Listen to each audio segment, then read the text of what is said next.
Oh, okay, what I have is the Lepton Star Plan 05028. The destroyer went together really nicely. I took my time, made sure all the pieces fit together, pressed them all together all throughout it. There's like one little wavy part, but I'm just going to leave it. I'm not really too concerned about it, but it went together very nicely.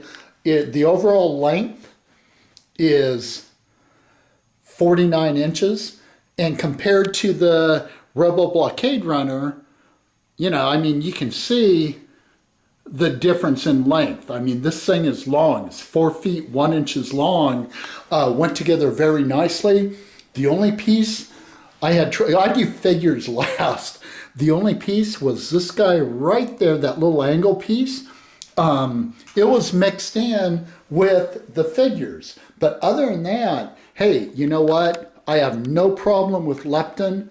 They're fun to build, and so there you go. That's my little quick review of the Destroyer.